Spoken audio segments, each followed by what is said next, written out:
Nah, teman-teman, tema kali ini yang ingin kita bahas yakni kenapa murai batu yang bagus, mentalnya bagus dari awal bahkan sudah prestasi tapi tidak bertahan lama. Dalam artian murai batunya ini dia bagusnya hanya sesaat. Masalahnya di mana dan bagaimana cara penanganannya, apa-apa saja penyebabnya, nanti kita coba ulik satu persatu.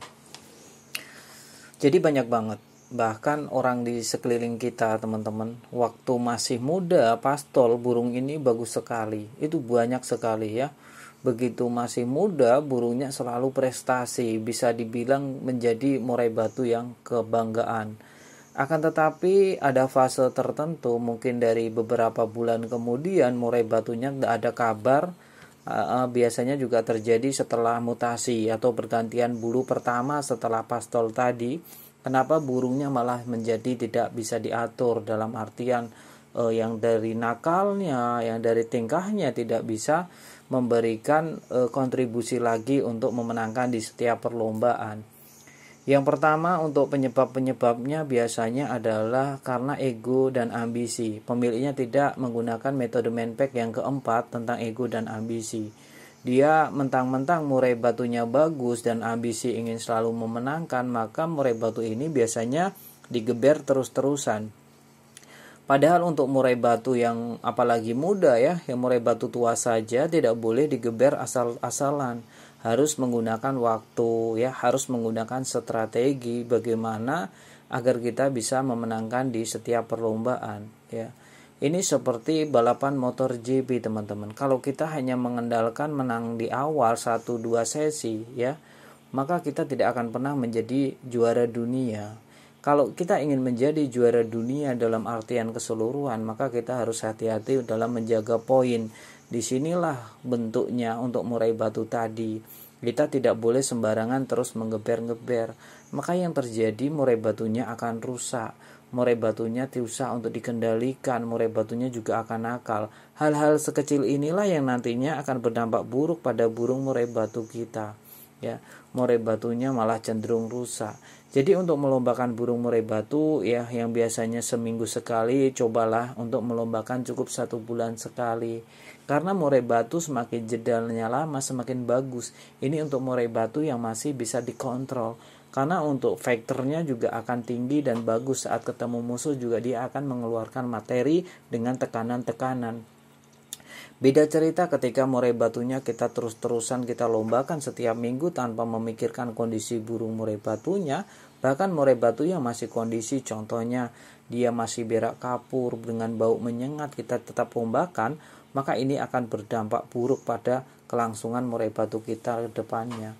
Murai batu seharusnya begitu dilombakan dalam keadaan on fire, dalam keadaan di titik terbaiknya. Tidak boleh kita melombakan burung murai batu yang dalam pengondisian, dalam artian yang seperti tadi yang udah saya infokan di awal.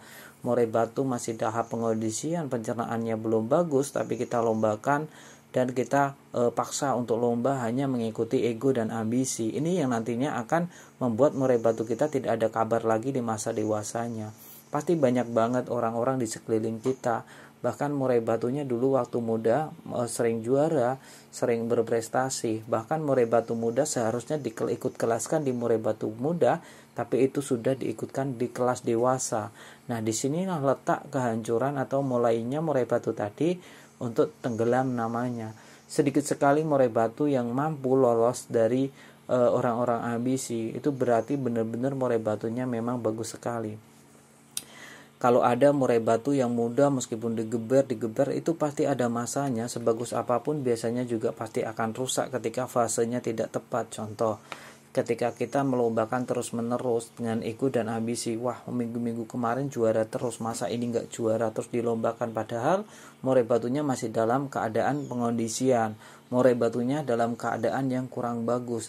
Saya yakin di antara teman-teman yang sedang menyaksikan video saya ini masih banyak yang mengandalkan ego dan ambisi, yakni tidak memperhatikan burung murai batunya, belum mengenal karakternya. Kalau teman-teman mengenal karakter burung murai batu teman-teman, saya rasa teman-teman akan melombakan ketika dia berprestasi saja. Contoh, dia tidak akan gagal dalam menjalankan misinya karena dia akan mengatur strategi yang pas dan cami. Nah, ini untuk mereka yang mengenal karakter dari burung murai batunya.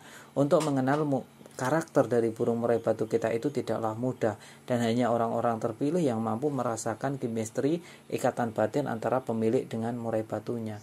Kalau teman-teman belum merasakan itu, kemungkinan besar teman-teman belum memenangkan di setiap perlombaan. Biasanya orang yang sudah mengenal karakter burung murai batu itu dia sudah dibikin bangga oleh burung murai batunya, dan dia dalam merawatan juga penuh dengan hati, ya. Kontak chemistry-nya juga dia sudah mendapatkannya. Lantas untuk lomba di kontes-kontes dia biasanya sudah ada feeling bahwa ketika dia berangkat maka dia akan berprestasi. Pun sebaliknya, ketika ada ragu maka sebaiknya jangan berangkat karena nanti tidak akan ada hasil, mungkin burungnya masih perlu pengondisian. Gunakanlah waktu 1 bulan tadi untuk mengistirahatkan murai batu teman-teman, memupuk fighternya, memupuk mentalnya, serta agar nanti ketika ketemu dengan murai batu lain juga langsung membongkar materi. Jangan sesekali menggoda murai batu saat di rumah. Percuma juga ketika kita mengistirahatkan murai batu kita selama sebulan, ya, tidak melombakan. Tapi ketika di rumah kita sering track, ketika di rumah sering kita dengarkan MP3 murai batu tarung, yang nanti akan memancing murai batu kita untuk gemprong-gemprong juga, dalam artian memuntahkan materi-materi tadi, dan itu keseringan terjadi, itu juga bisa berdampak buruk. Selain burung murai batu kekurangan tenaga, burung murai batu tadi juga tingkat faktor dan mentalnya juga akan menipis. Nah, itulah yang harus kita hindari. Jangan sesekali menggoda-goda murai batu kita saat di rumah. Di rumah cukup perawatan dan istirahat saja. Kalau murai batunya sesekali bongkar materi nggak masalah, ya, itu nggak apa-apa dan itu hal yang wajar. Nah, untuk murai batu teman-teman sebisa mungkin juga saya coba sharing, jangan sampai gacor di rumah. Untuk takaran EF-nya harus benar-benar pas. Di rumah cukup untuk menahan agar murai batunya tadi tidak sampai gacor dan tidak sampai mengembangkan bulu. Itulah letak settingan harian untuk murai batu yang orientasinya ke lomba. Karena kalau murai batunya yang tadi sampai gacor gemprong-gemprong, itu tandanya kita over setting saat di rumah, ya. Over EF itu tidak bagus. Nanti saat di lomba murai batu kita malah cenderung hanya pasang badan dan tidak membongkar materi, karena tadi over EF itu tidak bagus untuk murai batu lomba. Dan ini perlu dicatat dan digarisbawahi. Sebaik-baiknya murai batu lomba adalah ketika di rumah dia cenderung diam tapi tidak mengembangkan bulu. Cukup sekian, ya. Terima kasih sudah pada mampir.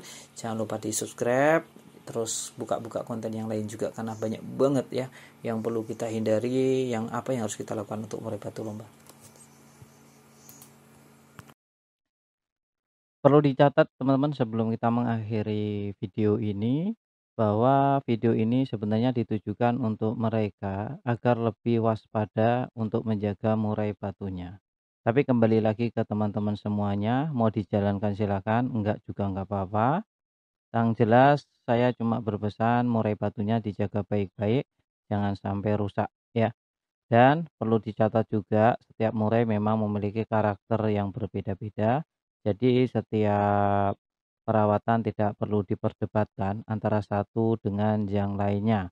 Kalau cocok dijalankan, nggak cocok ditinggalkan. Jangan cuma sekedar membaca judul saja, ya. Pahami isinya, tonton dari awal sampai detik ini. Bagi teman-teman yang menonton sampai detik akhir ini, saya kira tidak akan ada perdebatan lagi di kolom komentar. Salam sehat.